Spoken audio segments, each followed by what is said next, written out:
हम भारतवासियों का जीवन धर्म की आधारशिला पर प्रतिष्ठित होने के कारण यह संस्कृति एक अपूर्व और निराली सामग्री से निर्मित हुई है।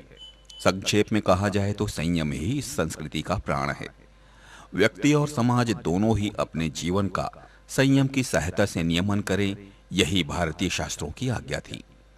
त्याग के लिए ही भोगों का ग्रहण और परलोक के लिए ही इहलोक का जीवन, इन बातों का सभी को सभी अवस्थाओं में स्मरण कराते हुए शास्त्रों ने व्यक्ति और समाज का ध्यान उस उच्च ध्येय की ओर आकर्षित कर रखा है।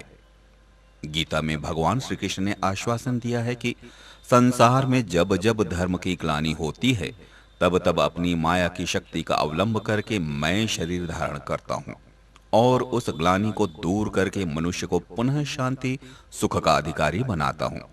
ऐसे अवतारों के चरण अपने वक्ष स्थल पर धारण करके यह भारत भूमि आज तक अनेक बार धन्य हुई है।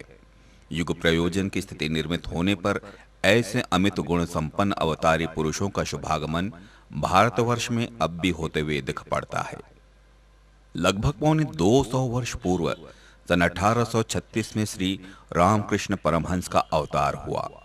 उसी परंपरा को श्री स्वामी विवेकानंद अपने गुरु के कार्य को पूरे ज्ञात विश्व में फैलाने के लिए बहुत अल्पकाल के लिए इस पृथ्वी पर आए।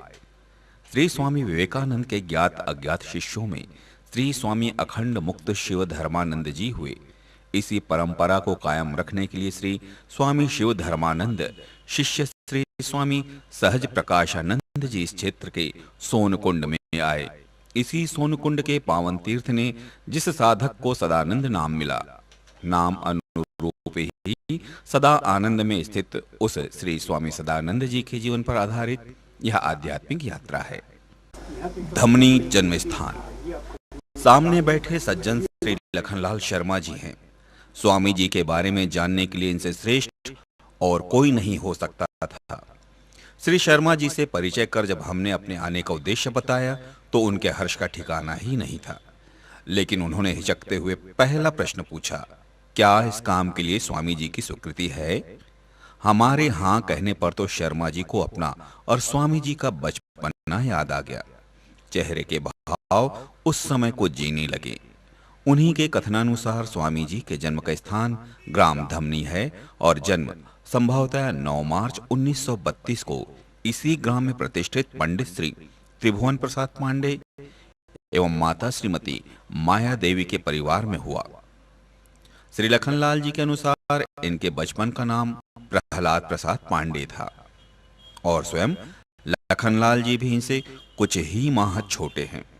गांव घर से ही दोनों मित्र रहे हैं। बात को आगे बढ़ाते हुए उन्होंने बताया, प्रहलाद की प्रारंभिक प्राइमरी शिक्षा उनके मामा श्री शंकर प्रसाद उपाध्याय जी के यहाँ जांजगीर में हुई। वहां से वापसी पर हम दोनों मित्र शनिचरी बाजार के पास जवाली नाला पुल के किनारे स्थित संस्कृत विद्यालय में दाखिला पाए। रहने के लिए पंडित चितानी मितानी प्रसाद की धर्मशाला का चयन हुआ। अतिशय नम्र, सरल, सच्चरित्र एवं विद्वान शिक्षक श्री देवी प्रसाद त्रिपाठी जी के आश्रम में पढ़ने का मौका मिला। लखनलाल जी उस समय की मधुर यादें बड़े ही उमंग से सुनाते हैं, जिसका सबसे महत्वपूर्ण हिस्सा है प्रहलाद का निर्भीक, निर्भय और सरल जीवन जीना। उनके अनुसार यही बचपन के गुण उसकी आध्यात्मिक जीवन के आधार बने हैं। स्वामी जी संस्कृत में मध्यमा पास कर गांव में पैतृक पुरोहित कार्य करने चले गए। नगर सैनिक की प्रारंभिक ट्रेनिंग प्राप्त की। असाधारण निपुणता के कारण आगे की ट्रेनिंग के लिए नागपुर भी जाना पड़ा। वहां से वापसी पर समय अनुसार सन 1950 में दोनों ही मित्रों के विवाह एक ही दिन में संपन्न हुए। यही कारण था कि अभिन्न मित्र होने के बावजूद एक दूसरे के विवाह में सम्मिलित नहीं हो पाए। फिर आने वाले 7-8 वर्षों में दोनों ही मित्रों की 5 संतानें भी हुई। इसी समय के दौरान 1 वर्ष से कम समय के लिए ट्रक का व्यवसाय भी किया और उसके बाद कुछ दिनों तक अनाज का भी काम किया। गोणपारा स्थित सेवा सदन इन मित्रों का नया अड्डा रहा। कुछ माह पश्चात गृह का त्याग कर स्वामी जी अपने गृह ग्राम के तालाब के किनारे और श्मशान में साधना करते थे। मात्र 7 साल गृहस्थ जीवन बिताए। श्रीमद् भागवत के प्रकांड विद्वान, संगीत, ज्योतिष, रस रसायन, कृषि, आयुर्वेद के सफल चिकित्सक और संस्कृत के ज्ञाता हैं। सन 1958 के अंत से 1960 के किसी समय तक साधना और भ्रमण जारी रहा और इसी दौरान ऐसा जान पड़ा है कि रामेश्वर, कन्याकुमारी, महाकाल उज्जैन, ओंकारेश्वर, असम कामाख्या कामरूप और जगन्नाथपुरी में भी रहे हैं। इस यात्रा के अंतिम पड़ाव के रूप में स्वामी जी 1961 में अमरकंटक स्थित श्री रामपुरी जी व श्री बलराजपुरी जी के समय रंग महला आश्रम में पहुंचे थे। रंग महला नर्मदा, यह नाम भारतवर्ष में अति जाना पहचाना नाम है। नदी के रूप में सबसे लंबी दूरी तय कर पश्चिम में खंबात की खाड़ी में समुद्र से मिलने वाली यह नदी कई प्रकार की विशिष्टता रखती है। जहां यह भौतिक रूप से जन कल्याण के लिए बहती है, वहीं अपनी आध्यात्मिक पहचान भी बड़े अनोखे ढंग से बनाए हुए है। वे लोग जो आध्यात्मिक दृष्टिकोण जीवन के प्रति रखते हैं, वे ही इस भाषा और आशय को समझ सकते हैं, और यह उन्हीं के लिए है। हजारों वर्षों से पूरी नदी की परिक्रमा करवाने का श्रेय केवल इसी नदी को प्राप्त है। आज के इस वैज्ञानिक युग में भी इस सोच के लोग हैं। जहां दूसरे तीर्थों के दर्शन से लाभ मिलने की संभावना बनती है, वहां नर्मदा के स्मरण ही काफी हैं। ऐसे इस पावन नदी ने कई साधु संतों को आश्रय दिया और जन कल्याण के लिए प्रोत्साहित किया है। इसी नदी के उद्गम स्थान के ठीक बगल में रंग महला नामक आश्रम आज खंडहर अवस्था में है। कुछ वर्ष पूर्व लगभग सन 1960 में श्री रामपुरी जी के आश्रम में यह आश्रम आध्यात्मिक दृष्टि के साधकों के लिए समृद्धावस्था में था। आज के श्री स्वामी सदानंद लगभग इसी समय सन 1960 में अपने साधना काल के भ्रमणावस्था में इस आश्रम में आए। उन्हीं के कथनानुसार अनुष्ठान के तहत आश्रम के भंडार गृह को संभालते हुए आश्रम के साधुओं और आश्रम वासियों की सेवा में भोजन प्रसाद रूप में बनाने और परोसने की भी सेवा की। स्वामी सदानंद पुनः यात्रा पर निकल पड़े। यह यात्रा पास के जंगल तक ही सीमित रही कि किसी अज्ञात साधु के दर्शन हुए, जिन्होंने आत्मज्ञान करा सकने वाले संत के निकट काल में दर्शन होंगे, ऐसा बताया। यही रंग महला में आने और विदा होने की जानकारी स्वामी जी के संबंध में मिलती है। पावन तीर्थ सोनकुंड ईश्वर की माया या शक्ति वह हिस्सा है जिसको समझना और उसके पार निकलना ही ईश्वर को जानने की संभावना तय करती है। यह मार्ग सहज है लेकिन सरल निश्चित नहीं है। वह भी पुरुषार्थ नहीं, उसी ईश्वर की कृपा पर निर्भर है। फिर यह भी किसी संत गुरु रूप में माध्यम से ही संभव है। ईश्वर की माया का कार्यकलाप बड़ा रहस्यमय है। कब किसे कहां ले जाए, कब उसे उच्च अवस्था में उठा दे, कब रसातल तक गिरा दे, समझ से परे है। इसी प्रकार स्थान का भविष्य भी है। अब यही देखिए ना, सोनकुंड सतयुग का तीर्थ है। प्रचार प्रसार की कमी के कारण यह तीर्थ लोगों से अनजाना रहा है। मानस तीर्थ सोनकुंड यह आज पावन तीर्थ कहलाता है। हजारों भक्त इसे अपनी श्रद्धा का स्थान मानते हैं और यहाँ की धूलि अपने माथे पर लगाते हैं। यहाँ के कुंड के पानी को तीर्थ रूप में ग्रहण करते हैं। सन 1957 के आसपास श्री रामकृष्ण देव परमहंस की परंपरा में श्री स्वामी विवेकानंद, उनके शिष्य श्री स्वामी शिवधर्मानंद जी के शिष्य श्री स्वामी सहज प्रकाशानंद का आगमन अमलाई में हुआ। श्री स्वामी जी के कारण सोनकुंड को पावन तीर्थ की प्रसिद्धि मिली और स्वयं श्री बाबा स्वामी के रूप में प्रसिद्धि पाए। अब हम उन्हें इसी नाम से संबोधित करेंगे। आध्यात्मिक रुचि एवं समझ से रहित लोगों को शायद यह बात पच न पाए, न ही ऐसा हो इसकी इच्छा है। ज्ञात जानकारी के अनुसार अमलाई निवास के समय श्री बाबा स्वामी को स्वयं नर्मदा ने दर्शन दिए और अपनी व्यथा से अवगत कराया। व्यथा थी पति रूप में शोणभद्र का सोनकुंड में रहते हुए भी मिलन न हो पाना, साथ ही प्रार्थना करना कि श्री बाबा स्वामी ही सोनकुंड पहुंचकर यह संभव करा सकते हैं। यही प्रार्थना श्री बाबा स्वामी को रतनपुर पेंड्रा मार्ग स्थित बसंतपुर के पास सोनकुंड सन 1958 में ले आई। यहाँ रहकर श्री बाबा स्वामी ने नर्मदा की प्रार्थना को मूर्त रूप दिया और सोनभद्र एवं नर्मदा एक हुई। प्रारंभिक समय में ग्रामवासियों द्वारा स्वामी जी की उपस्थिति को लेकर बहुत विरोध हुआ, लेकिन तप एवं प्रेम के बल पर विपरीत परिस्थिति अनुकूलता में बदलने लगी। इधर सोनकुंड में श्री बाबा स्वामी भी आध्यात्मिक जन कल्याण करते हुए सन 1976 में समाधिस्थ हुए। सोनकुंड अब पावन तीर्थ के रूप में प्रसिद्धि पा चुका है और वर्तमान में श्री कृष्णानंद जी को बाबा स्वामी से अपने बचपन से ही जुड़े हुए हैं, जिन पर बाबा स्वामी और श्री स्वामी सदानंद दोनों की कृपा दृष्टि रही है। जन कल्याण के आध्यात्मिक पक्ष को मजबूत करते हुए श्री स्वामी का ही कार्य अहंकार रहित होकर कर रहे हैं। बाबा स्वामी के आगमन के 3 वर्ष पश्चात प्रायः सन 1961 में आज के स्वामी सदानंद साधु साधक बैरागी रूप में सोनकुंड पहुंचे। स्नान के पश्चात आगंतुक बैरागी ध्यान में बैठे। इधर बाबा स्वामी अपनी कुटी से निकले और ध्यानस्थ बैरागी को देखने लगे। वे तो आत्मदृष्टा थे, पल भर में समझ गए कि इसी साधक के लिए ईश्वरीय व्यवस्था के तहत उनका बिहार कलकत्ता से यहाँ तक का प्रवास हुआ। इस साधक को पिछले 4-5 वर्षों की अवधि में आध्यात्मिक बहुत सी उपलब्धियां हुई। महात्माओं के दर्शन भी हुए, लेकिन आत्मदर्शन ईश्वर साक्षात्कार को लेकर अशांत मन को समाधान नहीं मिला था। खोज की यात्रा जारी ही थी। स्नान ध्यान के पश्चात साधक के जीवन में क्या मोड़ आ सकता है, क्या उपलब्धि हो सकती है, सारी की सारी इच्छाओं की पूर्ति हो सकती है। इन बातों से अनुभज्ञ साधक को अपने सामने खड़े बाबा स्वामी को देखकर कैसा लगा होगा। क्षण भर में सारा संसार सिमटकर बाबा स्वामी तक सीमित हो गया होगा। हमारी कल्पना के बाहर है, क्योंकि हमारी इच्छा और उड़ान बहुत छोटी है। इस साधक की इच्छा पूरी होना बहुत बड़ी बात है, हमारी आंकलन शक्ति से बाहर है। आज के स्वामी सदानंद के निजी शब्दों में वह दर्शन अद्भुत था। सारी जिज्ञासाएं शंकाएं शांत हो गई। अब पाने को कुछ भी शेष न रहा। बिलासपुर कटनी रेल मार्ग पर बेलगहना रेल स्टेशन है। स्टेशन से बाहर निकलकर रोड पार कर सामने देखने से पहाड़ी दिख पड़ती है। यही पहाड़ी सिद्ध बाबा कहलाती है। यह पूरा इलाका आज भी जंगल का ही हिस्सा है।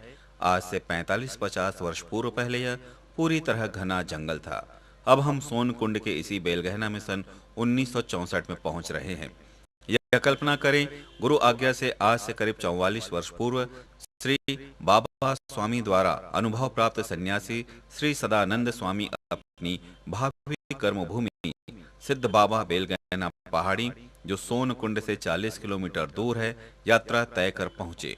यह फासला उन दिनों पैदल ही तय कर लिया करते थे। स्वामी जी के आगमन के पहले इस पहाड़ी पर श्री अनंतानंद स्वामी रहा करते थे, जो उड़िया बाबा के नाम से जाने जाते थे, जिनकी समाधि यहाँ पहाड़ी पर है। उस समय यह पूरी पहाड़ी पूरी तरह निर्जन थी।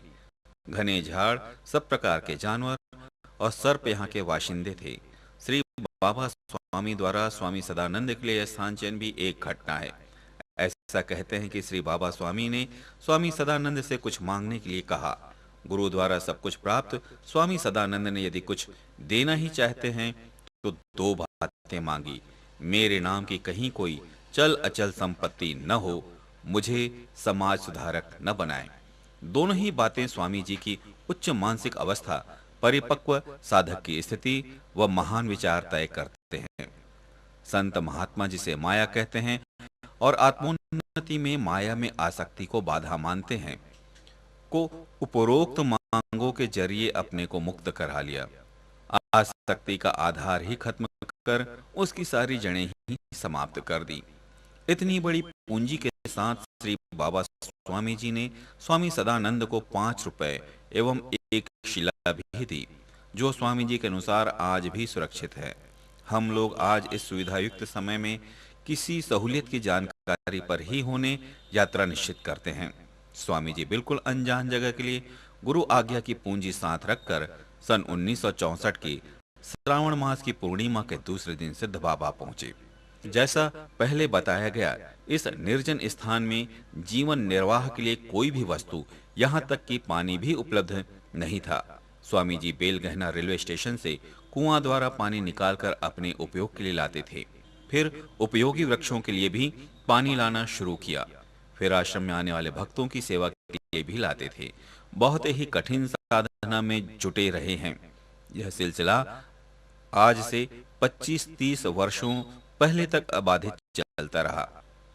इसी समय श्री सोहमानंद जी स्वामी जी की शरण में आध्यात्मिक आत्मोन्नति के लिए आए और गुरु सेवा में लग गए, जो अविराम गति से आज भी जारी है। स्वामी जी की कृपा से अब बहुत सी सुविधाएं बन आई हैं, लेकिन इसका आधार उनका त्याग और तप ही है। दूसरी सन 2008 का अगहन मास बीत चुका है। स्वामी जी के तप बल से स्थान एक तीर्थ स्थान बन चुका है। हजारों नहीं लाखों लोगों की आस्था स्वामी जी से जुड़ी है और निश्चित रूप से इस स्थान को भी उतनी ही महत्ता प्राप्त हुई है। देखिए, पिछले 44 वर्षों में स्वामी जी ने सभी को दिया ही दिया है। ऐसा सरल, सदा आनंदित, सदा प्रेम करने वाला 24 घंटे जन कल्याण के लिए तत्पर संत इस क्षेत्र को उपलब्ध होना हम सभी का सौभाग्य है। बहुत पुण्य की होंगे जो इनके दर्शन और आशीर्वाद हमें प्राप्त हो रहे हैं। स्वामी जी सभी के लिए, चाहे वे स्त्री हो, पुरुष हो, बच्चा हो, बड़ा हो, गरीब हो, अमीर हो, चोर हो, साहूकार हो, स्वार्थी हो और निस्वार्थी हो, समभाव से उपलब्ध है। सबके लिए उनके दर खुले हुए हैं। भूल से भी स्वामी जी ने कभी किसी प्रकार की इच्छा नहीं की। इच्छा रहित ईश्वर में प्रीति की इससे बढ़कर जीती जागती मिसाल कहाँ देखने सुनने को मिलेगी। हम धन्य धन्य हैं। केवल ईश्वर तत्व की ही शिक्षा स्वामी जी के सत्संग में मिलती है। प्रसिद्धि से अपने आप को हमेशा दूर रखने वाले ऐसे दयालु संत के गुणगान करना हम लोगों की बुद्धि के पहुंच के बाहर है। केवल उनके चरणों में हमेशा प्रीति बनी रहे, यही इच्छा हम कर सकते हैं। स्वामी जी के तप का ही बल है कि आश्रम में स्वामी जी के आश्रम में रहने वाले साधुओं, ब्रह्मचारियों और अन्य भक्तों को बहुत अच्छी स्थिति प्राप्त है। सोन कुंड में हम लोगों ने कृष्णानंद जी के दर्शन और श्रवण का अनुभव प्राप्त किया, जो 46 वर्षों से श्री बाबा स्वामी और श्री सदानंद स्वामी जी की सेवा में लगे रहे हैं। सिद्ध बाबा आश्रम में श्री सोहमानंद जी और श्री चिदानंद जी की पिछले 25-30 वर्षों से उपस्थिति इस आश्रम को उनकी अपनी आत्मोन्नति के अलावा आश्रम को एक तीर्थ स्थल बनाने में सहायक रही है। अपनी ओर से आश्रम से संबंधित सारे कार्य गुरु सेवा समझकर ही की जाती है।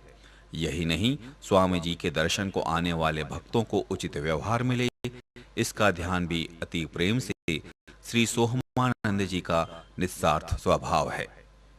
आश्रम में सेवा भाव में लगे अन्य साधु, ब्रह्मचारी और गृहस्थ भक्तों में एक नाम चांडक जी का है।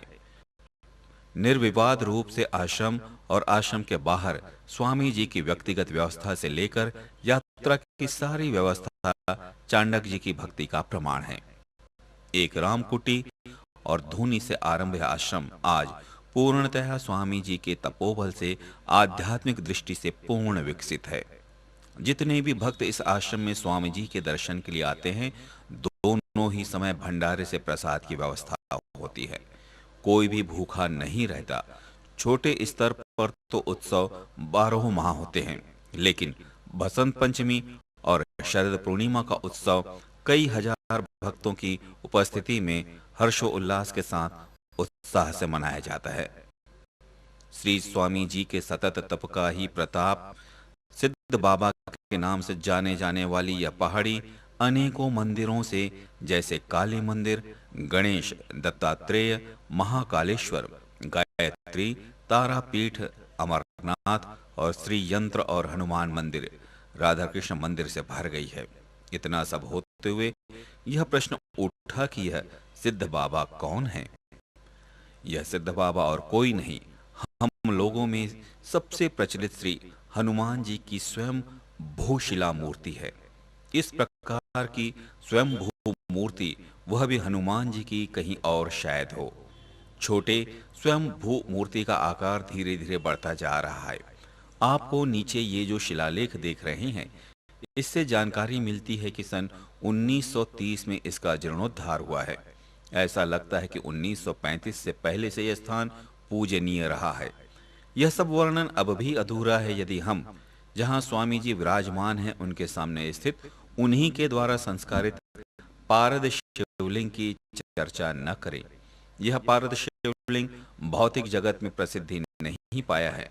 विश्व का अनोखा शिवलिंग है जिसकी महत्ता कोई साधक ही समझ सकता है, जिसके दर्शन भी अति दुर्लभ है, साथ ही शुभ भी हैं। करियाम श्री स्वामी सदानंद जब नाम और प्रसिद्धि पा गए तो उनके आश्रम से अन्य स्थान भी आश्रम रूप से जुड़ने लगे। आज के दिन स्वामी जी के आश्रम में कारियाम आश्रम, बाबा धाम, विचारपुर, तिलई डबरा, बस्ती बगरा, धौरा भाठा, खोंडरी खोंगसरा, सरैहा, जलदा आश्रम, नगोई, पामगढ़ आश्रम प्रमुख हैं। ग्रामीण और आदिवासी क्षेत्रों में फैले आश्रम उन क्षेत्रों में भक्त लोगों के लिए आश्रय स्थल हैं। इनमें कारी आम को विशेष स्थान प्राप्त है। प्राकृतिक सौंदर्यता का यह श्रेष्ठ स्थान है। स्वामी जी ने इस आश्रम को व्यवस्थित करने में सभी प्रकार के श्रम किए हैं। उनके अनुभवानुसार यहाँ अति प्राचीन समय से मां काली का वास है और क्षेत्र रक्षक के रूप में स्वयं गणेश जी विद्यमान है।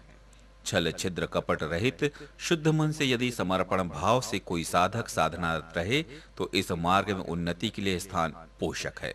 स्वयं स्वामी जी प्रतिवर्ष चैत्र माह की नवरात्र में 9 दिन यहाँ राम कुटिया में रहकर आदिवासी बहुल क्षेत्रों के भक्तों को उनकी इच्छानुसार मार्गदर्शन करते हैं। स्वामी जी की सरलता इस बात से समझ में आती है कि 4 माह पूर्व शरीर से पूर्णतया अस्वस्थ हालत में भी वे आश्रमों में अपना समय देने से नहीं चूके। पूछने पर उनका जवाब बड़ा मार्मिक और उनकी आम जनों की चिंता का सबसे श्रेष्ठ उदाहरण है। उनका कहना है, साधनहीन भक्त तक मैं पहुंचता हूं जिससे उनके दर्शन हो सके। अपनी सीमित और कम बुद्धि के अनुसार श्री स्वामी सदानंद जी को केंद्रित कर इस यात्रा को रचने का प्रयास किया गया है। ईश्वर से यही प्रार्थना है कि श्री स्वामी जी के चरणों में प्रीति हमारी बनी रहे। बोलिए श्री सिद्ध बाबा महाराज की जय। श्रद्धेय स्वामी जी के चरणों में नमन करते हुए हम लोगों का बड़ा सौभाग्य है कि हम लोगों को आपके चरणों में स्थान मिला है। यह आपकी सरलता है, महती कृपा है कि हमें आपकी आध्यात्मिक जिज्ञासाओं का समाधान आपके द्वारा प्राप्त हो जाता है। हर जिज्ञासु व्यक्तिगत तौर पर आपसे समाधान पाता है। हमारी आपसे विनती है कि आपके सानिध्य में जो सत्संग हो उसका लाभ यहाँ उपस्थित और अनुपस्थित सभी भक्त ले सकें। इस सत्संग से यदि कोई भक्त प्रेरणा पा सके और अपने जीवन में उतार सके तो यह अतिरिक्त लाभ होगा। स्वामी जी मनुष्य और उससे संबंधित बहुत से प्रश्न मन में उठते रहते हैं। इसके लिए बहुत सी लिपिबद्ध पुस्तकें, शास्त्र, पुराण उपलब्ध रहते हैं। इनकी सहायता से केवल आरंभिक जानकारियां ही मिल पाती हैं। पिछले कुछ वर्षों से आप तक पहुंचना और आपकी कृपा से हुए सत्संग का ही यह परिणाम है कि कम से कम मन में आध्यात्मिक जिज्ञासाएं उठती तो हैं। इनको आपके समक्ष रख सकें और आपके आशीर्वचन सुन सकें और जन सामान्य तक चलचित्र के माध्यम से पहुंचा सकें, यही प्रार्थना। कुछ प्रश्न हैं। आप लोगों की जिज्ञासा और प्रश्न।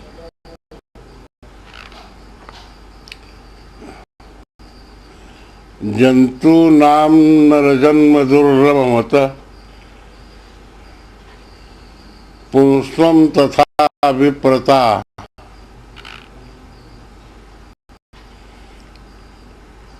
तस्मात् वैदिक धर्म मार्ग परता विद्वत्वमस्मात् परम आत्मानात्म विवेचनम मनुभवो ब्रह्मात्मना संस्थितिर् मुक्तिर्नैव शतकोटिजन्म सुकृतैर् पुण्यैर्विना लभ्यते। विश्व के सारे जंतुओं में सबसे श्रेष्ठ जंतु परमात्मा ने मनुष्य को दिया। मनुष्य जन्म विश्व के सारे जन्मों से श्रेष्ठ है, दुर्लभ है। उसमें भी पुरुष होना, उसमें भी विद्वत्वमस्मात् परम,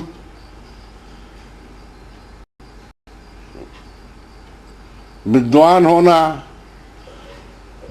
उसमें भी वैदिक मार्ग में जाने वाली बुद्धि,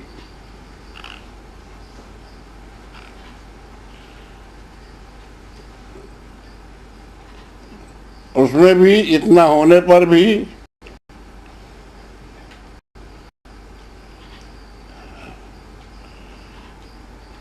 आत्मा और अनात्मा का विवेचन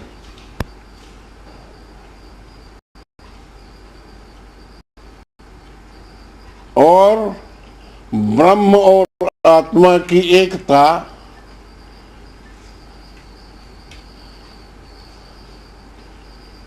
प्राप्त होने पर भी मुक्तिर्नैव, मुक्ति नहीं होती। क्यों? 100 करोड़ कल्पों के बीच जाने पर भी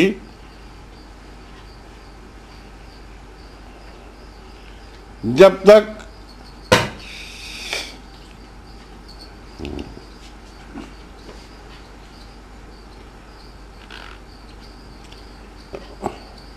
दुर्लभम त्रयमेवैतत् देवानुग्रह हेतुकम।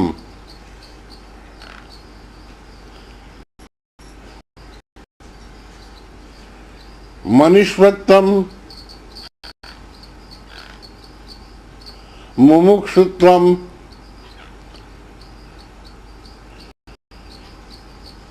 महापुरुष संश्रय।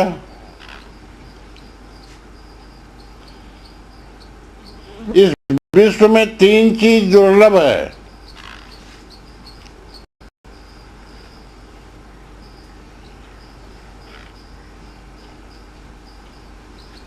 जिससे देवता प्रसन्न होता है, जिससे परमात्मा प्रसन्न होता है,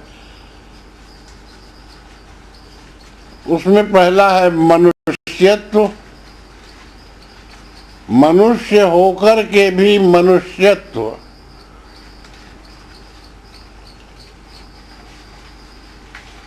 मनुष्य होकर भी मोक्ष की इच्छा रखने वाला। दोनों प्राप्त होने के बाद भी महापुरुष का आश्रय अगर जिनको मिल गया है, वो विश्व का सबसे धन्य मनुष्य है।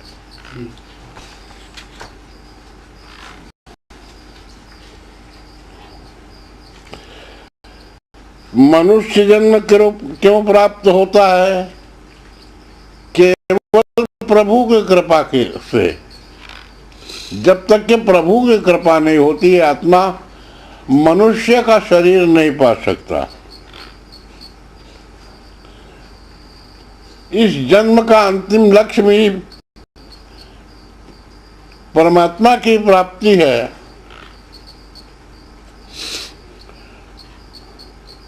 मनुष्य जन्म बाकी योनियों से कैसे भिन्न है? इसलिए कि विश्व में सारे योनियों को केवल भोग योनि है, कर्म करने का अधिकार नहीं है। लेकिन मनुष्य कर्म भी करता है और भोग भी करता है।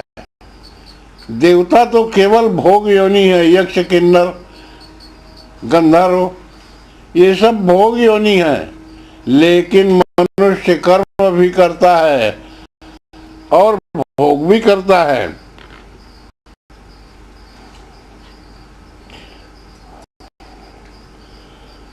और मनुष्य जन्म केवल ईश्वर के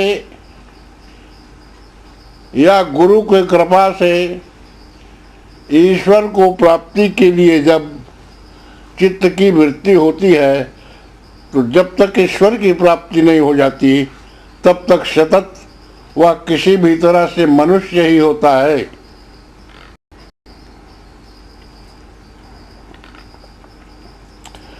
और मनुष्य की प्रवृत्ति और निर्वृत्ति दो तो मार्ग ही है, लेकिन अर्थ है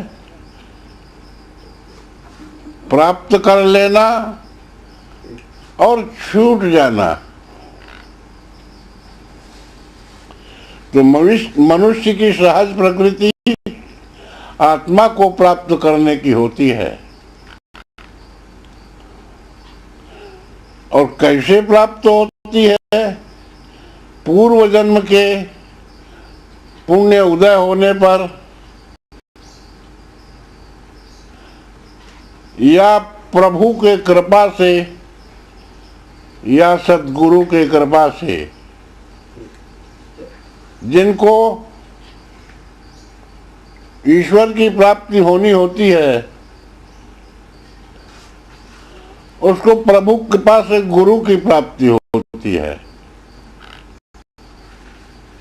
बिना हरि कृपा मिले नहीं संता, और संस्कृति कर अंता। बगैर ईश्वर की कृपा के संत की प्राप्ति नहीं होती, सद्गुरु की प्राप्ति नहीं होती, और बगैर सद्गुरु की कृपा से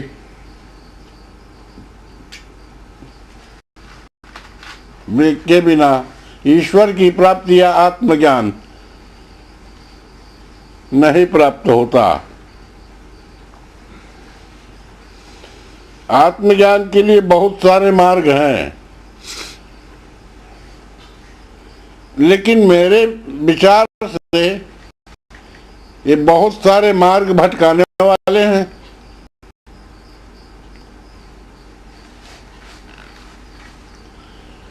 मार्ग एक ही है, बहुत सारे इसमें भले लिखे हैं, लेकिन मार्ग एक ही है, वो है मोहब्बत। जिसके हृदय में मोहब्बत प्रकट होती है,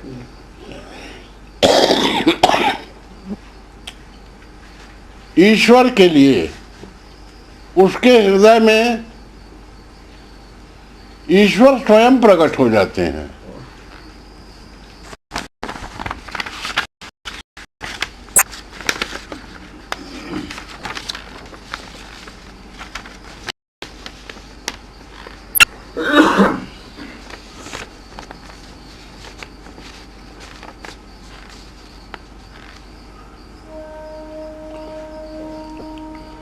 आत्मज्ञान क्या पुरुषार्थ या ईश्वर की कृपा है? ईश्वर की कृपा तो है ही है, लेकिन पहले ही पूर्व जन्मों की सुकृत और उस विषय में किया गया खोज अभ्यास,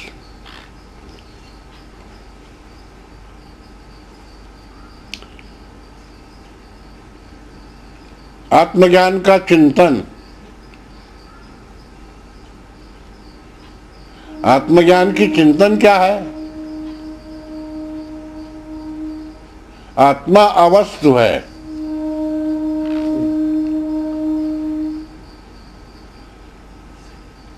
चिंतन नहीं बल्कि चित्त के वृत्ति का अवरोध।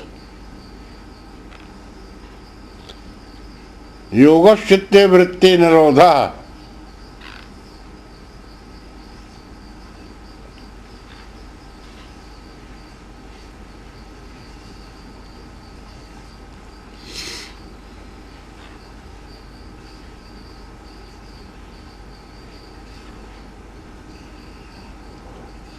ईश्वर को अपने को प्रकट करने के लिए अपनी माया का आश्रय लेना पड़ता है।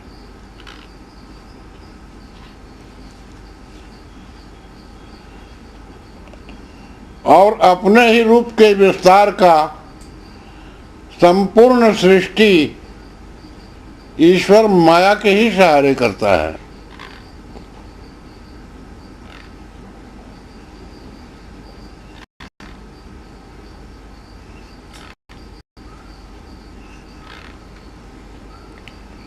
माया माने जो नहीं है, लेकिन है जैसे दिख रही है। जगत है नहीं, लेकिन जगत ईश्वर की माया है, भास रही है, लेकिन है नहीं। यही माया है कि ईश्वर ही जगत जैसे दिख रहा है।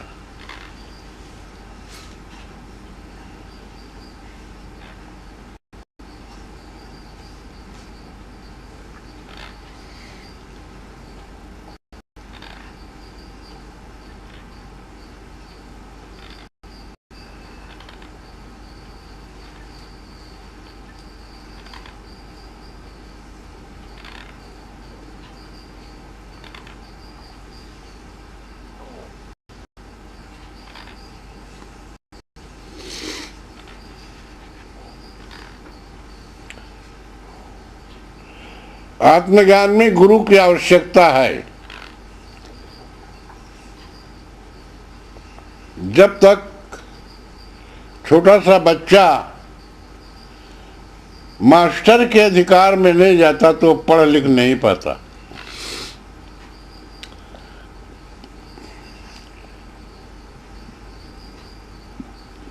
तो गुरु कौन है? बहुत गुरु है जग माही, हरे शिष्य धन पर दुख को नहीं। गुरु कोई सरल नहीं है। ब्रह्म तो भले ही मिल जाए, लेकिन गुरु का मिलना दुर्लभ है। क्यों? कि गुरु के वाणी में ब्रह्म है। जब गुरु कह देता है जा शिष्य तू ब्रह्म हो जा, वशिष्ठ ने राम को राम कह दिए तो राम राम हो गए, राम ब्रह्म हो गए, सबको मालूम।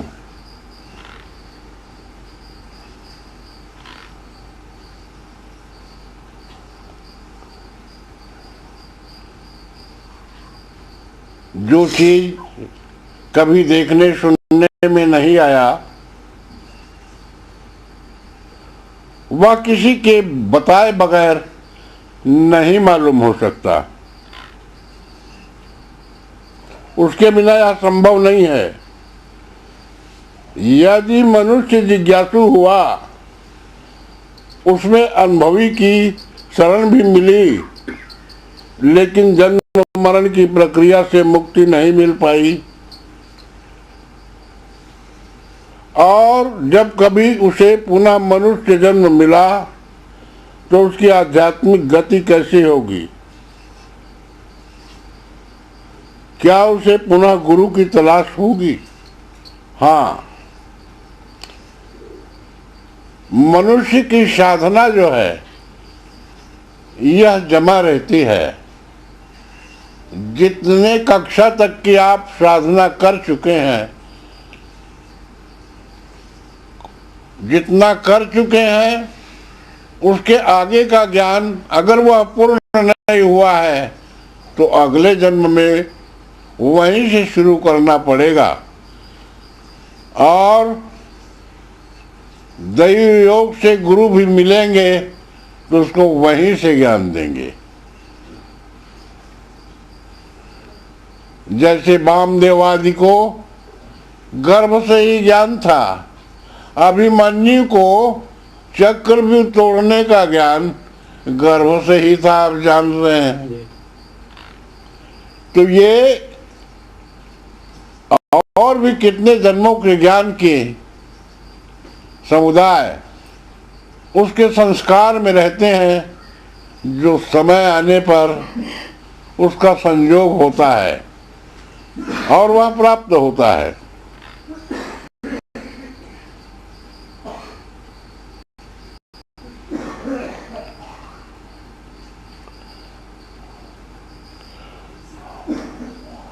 एक सी मैं बहुत होता हूं, एको हम भविष्यामि। बीज तो एक ही है, विश्व का बीज एक ही है। बीज को एक लगाने से वह अनंत की संख्या में होती है। यही किसानों की खेती का रहस्य है। तो यह सृष्टि प्रभु की खेती है। वह अपने को ही एक से अनंत करके विस्तार दिखाते हैं, क्योंकि वो तो व्यापक विश्व रूप भगवाना, वह कहाँ नहीं है, सब जगह है।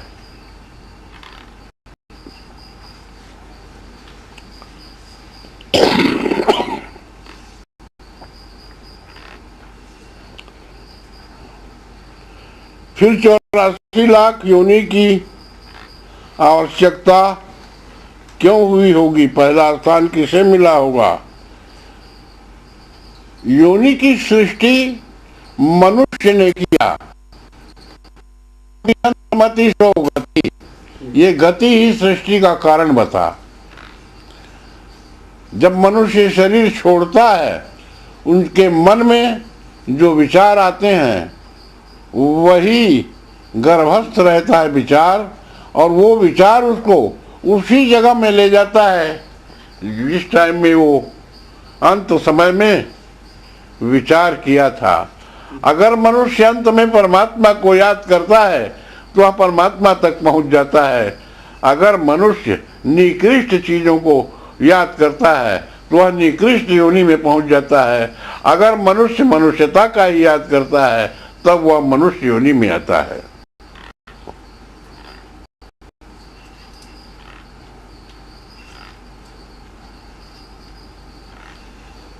विकास कैसे सत्य है?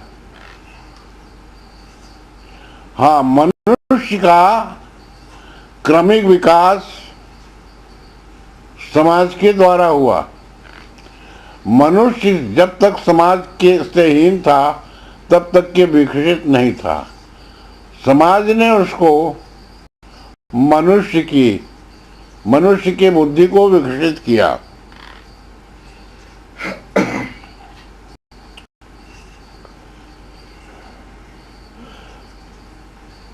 शब्द की ज्ञान कैसी हुई?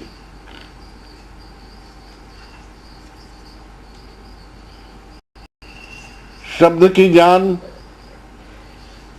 श्रवण के कारण हुई, क्योंकि अमुक ज्ञान के लिए अमुक इंद्री की धारणा की गई है। जैसे रूप का ज्ञान आँख के लिए और शब्द का ज्ञान कान के लिए, गंध का ज्ञान नाक के लिए, रस का ज्ञान जिह्वा के लिए और स्पर्श का ज्ञान चमड़े के लिए है। तो शब्द का ज्ञान श्रवण जब हुआ तब शब्द की विस्फोट हुई। शब्द की विस्फोट से ही सृष्टि हुई। ओम नाद जो हुआ उसी से सृष्टि प्रकट हुआ, ऐसा विद्वान लोग कहते हैं।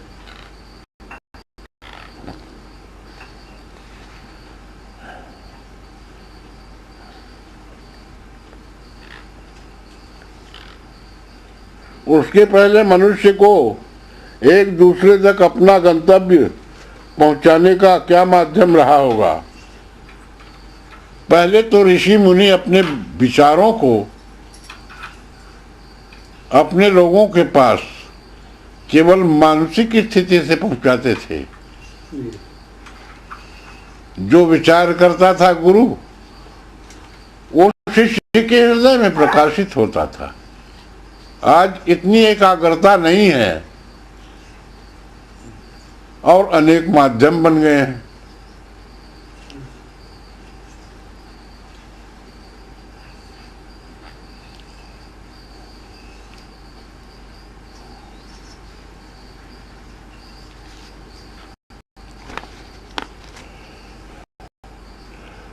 ईश्वर की महिमा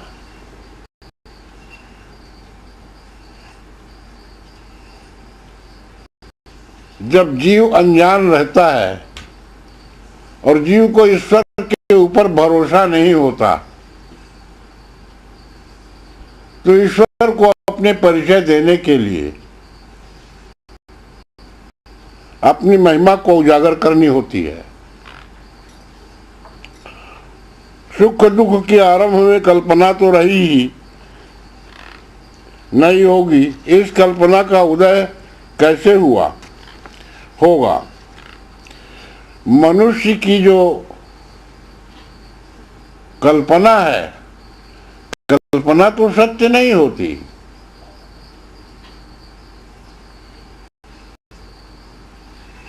केवल अगर इसको कल्पना कहा जाए तो यह सत्य नहीं है,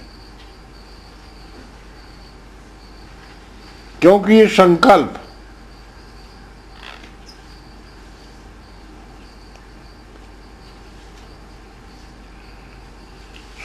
जो है उदय होती है और वही साकार रूप धारण करता है।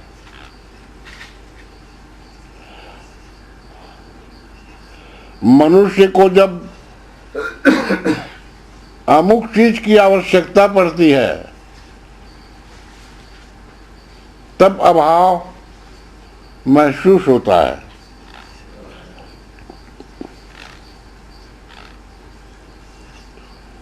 ईश्वर क्यों चाहा होगा कि उसे जाना जाए?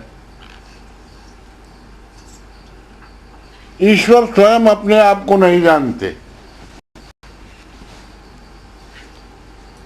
जैसे हम अपने रूप से अपरिचित हूं, इसी तरह से ईश्वर भी अपने रूप से अपरिचित है।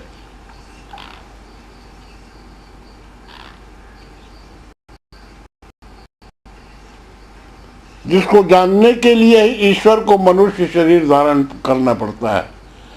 83,99,999 जोनी मनुष्य कृत्य है, मनुष्य के भाव के द्वारा हुआ है।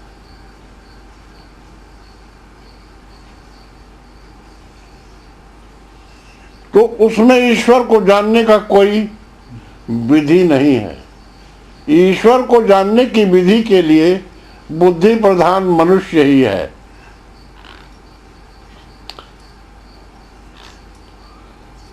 अज्ञान के विभिन्न मार्ग हैं, जैसे तंत्र, शैव, शाक्त, वैष्णव, अवगढ़। इसमें शरीर की अहमियत क्या है? बिना खाए पिए या नैसर्गिक क्रिया के द्वारा शरीर कैसे रहती है? आत्मज्ञान के विभिन्न मार्ग, सबकी एकता एक जगह है, उसकी प्रक्रिया बदलनी पड़ती है। वही तंत्र, मंत्र, शैव, शाक्त, आगम कहलाता है। एक ही वस्तु को जानने के लिए विभिन्न उपाय हैं। जैसे को सोना के जानने के लिए तेजाब का उपयोग करता है, कसौटी को उपयोग करता है और अपने परिचय पाने की नियमों को उपयोग करता है।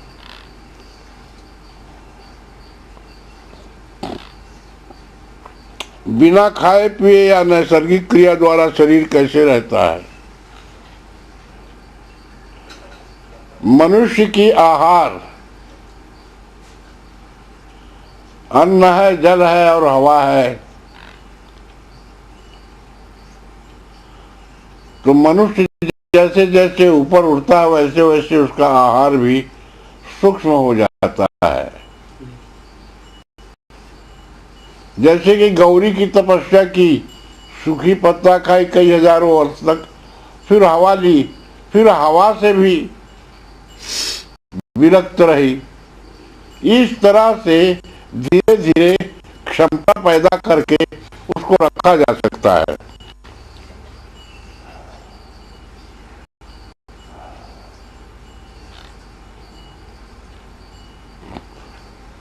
काल की गणना, युगों की कल्पना क्यों और कैसे हुई, यह सूर्य और चंद्र के द्वारा हुई। उनका क्या प्रयोजन रहा होगा, इनमें श्रेष्ठता कैसे निरूपित हुई। अगर काल न होता तो लोग क्रियाशील नहीं होते, जड़ होते।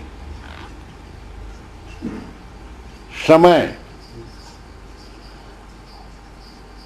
काल न होता तो जो वस्तु जहां पर है, जैसा है वैसे ही रह जाता, उसकी विकास नहीं होती। काल और कालांतर, एक छोटा सा शिशु काल के कारण एक वृद्धा अवस्था तक पहुंचता है।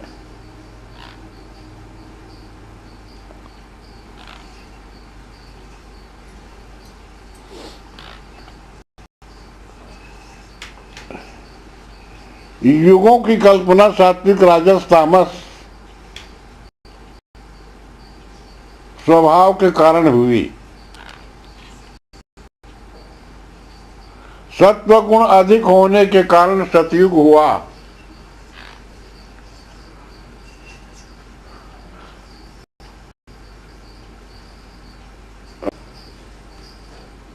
त्रेता हुआ और कुछ भाग में, थोड़ा सा भाग सतो, मध्यम भाग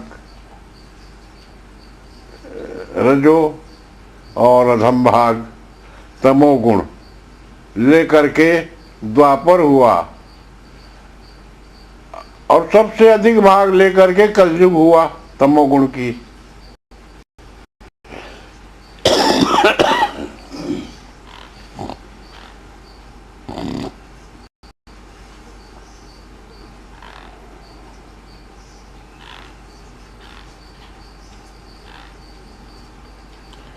आध्यात्म यदि मन से परे का विषय है तो यह संसार में चलन कैसे आया होगा। मनुष्य का जीवन ही आध्यात्म है। मनुष्य का दो भाग है, एक जड़ भाग, एक चैतन्य भाग। शरीर जड़ भाग है और शरीर में जो हलचल करने की जो क्रिया है वह चैतन्य भाग से हो रही है।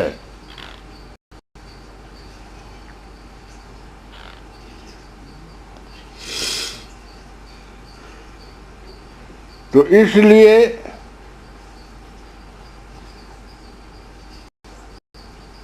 क्योंकि बिना मन के न भाषा है न लिपि संभव है, तब कैसे हो जाना जाएगा। जानने का केवल एक ही वस्तु है, मन ही जानने का वस्तु है। मन के ही द्वारा जाना जाता है। मन ये वह मनुष्यानाम कारणम बंध मोक्ष हो। मन ही बंधन में डालती है और मन ही बंधन से निकाल करके जीव को मुक्त बना देती है। अधिकतर समय पर यह सुना जाता है कि गुरु ने शिष्य में अपने आप की सारी शक्तियां प्रविष्ट कर शरीर छोड़ दिया।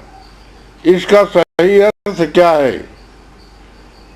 फिर गुरु का निजी क्या होता है? पहले ही आपको बोला गया गुरु को शरीर देखता है। गुरु शरीर नहीं होते, केवल ज्ञान रूप होते हैं, केवल ज्ञान के स्वरूप होते हैं वो।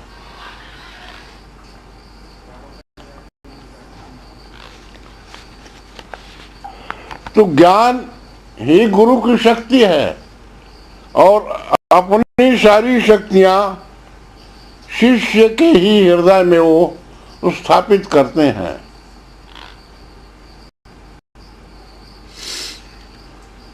और शिष्य के हृदय में स्थापित करके शरीर छोड़ दिया। शरीर तो पहले ही छूटा हुआ रहते हैं, ऐसे गुरुजन की छोड़ने को नहीं है, लेकिन ज्ञान उन्होंने शिष्य के हृदय में छोड़ दिया। शरीर तो हमारे ध्यान और चिंतन का विषय होता है उनका।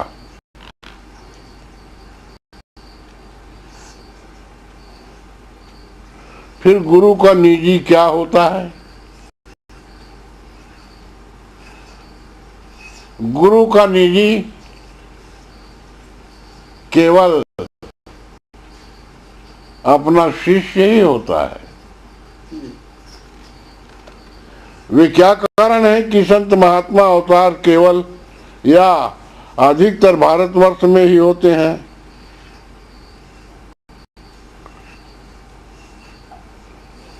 अवतार बल्कि परमात्मा की अवतार, ज्ञान का अवतार शरीर नहीं है। ये तो कोई शिष्य के हृदय में अवतरित होते हैं। ज्ञान और प्रभु का रूप का अवतार शिष्य का हृदय है, उसका आंगन।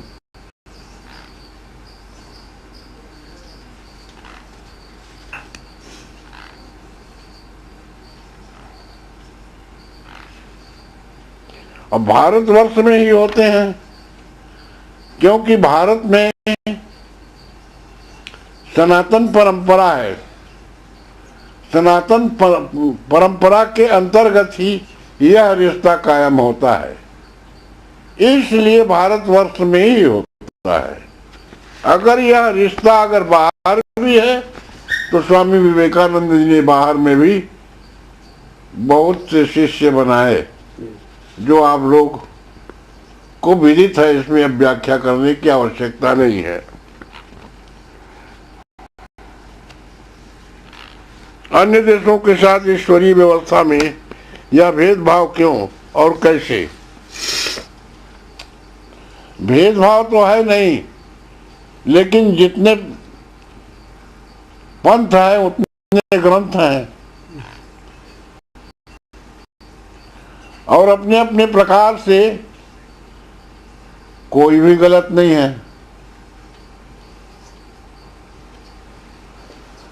अरे भाई 2 2 4 और 5 9,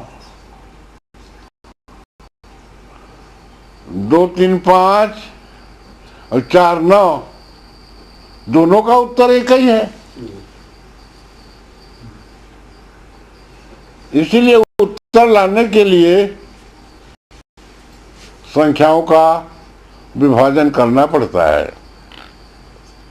तो भेदभाव नहीं है, ये हमारे उत्तर लाने की प्रकार है। परमात्मा हर जगह है, सब जगह व्यापक है, तो वहां थोड़ा वहां कम नहीं हो सका, क्योंकि आकाश हर देश काल में व्यापक है। उदाहरण दिया जाता है, परमात्मा कैसे आकाश की तरह निर्लेप है। उन देशों में मनुष्य के उद्धार की प्रक्रिया नहीं होती क्या? नहीं, वहां भी उद्धार की प्रक्रिया होती है।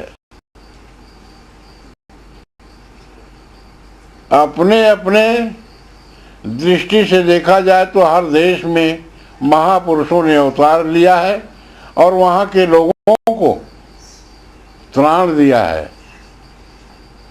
ईसा भी उसी कोटि के मनुष्य थे,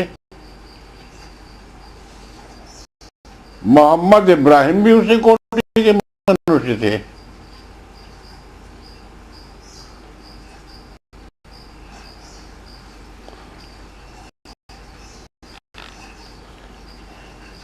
सदगुरु या गुरु अखिल ब्रह्मांड में केवल एक ही है। इसका सरल अर्थ क्या है? क्यों? कि सद्गुरु जो है केवल आत्मा है। प्रत्येक शरीर में जो आत्मा है वही सद्गुरु है, क्योंकि सत्य आत्मा है और आत्मा ही अविनाशी है। इस तरह से किसी का शरीर सद्गुरु नहीं हो सकता, बल्कि हर एक के शरीर को जिंदा रखने वाली जो आत्मा है यही सत्य है, और इसको जान लेना ही सद्गुरु की क्रिया है। श्री रामकृष्ण परमहंस को भैरवी ने भी तंत्र ज्ञान कराया। क्या ऐसे में भैरवी को यह जानकारी नहीं रही होगी कि स्वामी जी की अति उच्च अवस्था है, इसलिए कि भविष्य में कोई उदाहरण देने के लिए महापुरुषों के हृदय में अनेक प्रकार से परमात्मा वस्तु साम्राज्य या ज्ञान साम्राज्य भेजा करते हैं। श्री स्वामी रामकृष्ण के शरीर से बाहर आकर उनके जैसे ही सदृश सन्यासी ने ही उपदेश दिए, इसे थोड़ा स्पष्ट करने की कृपा करें।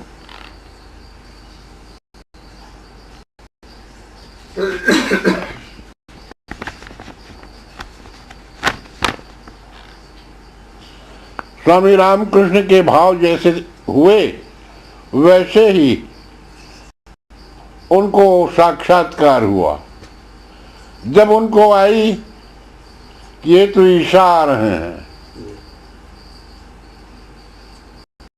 उन्होंने श्वेत वस्त्र पहने, श्वेत चादर ओढ़े, श्वेत दाढ़ी में मोतियों के माला लिए हुए ईशा को देखा और ईशा उनके शरीर में प्रवेश कर गए। अरे ये तो मोहम्मद आ रहे हैं। मोहम्मद भी इसी प्रकार से आए और श्री स्वामी जी में प्रवेश कर गए। इसी तरह से जितने देवी देवता आए वह सब श्री स्वामी रामकृष्ण जी के तन में आश्रय लिए और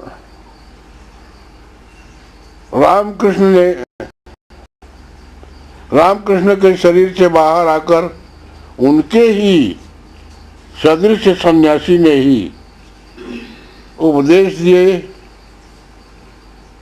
यह बात तो आपके प्रश्न में सुना, लेकिन उनके ही जैसे सन्यासी, उनको सन्यास का दीक्षा तोतापुरी जी से हुआ था और तोतापुरी जी ने ही उनको दीक्षा दिया था, लेकिन वो स्वयमेव प्राप्त महापुरुष थे, अवतारी पुरुष थे।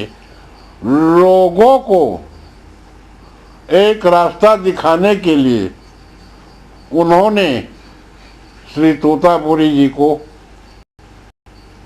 आश्रय दिखाए हैं, लेकिन वो स्वयं अवतारी पुरुष थे।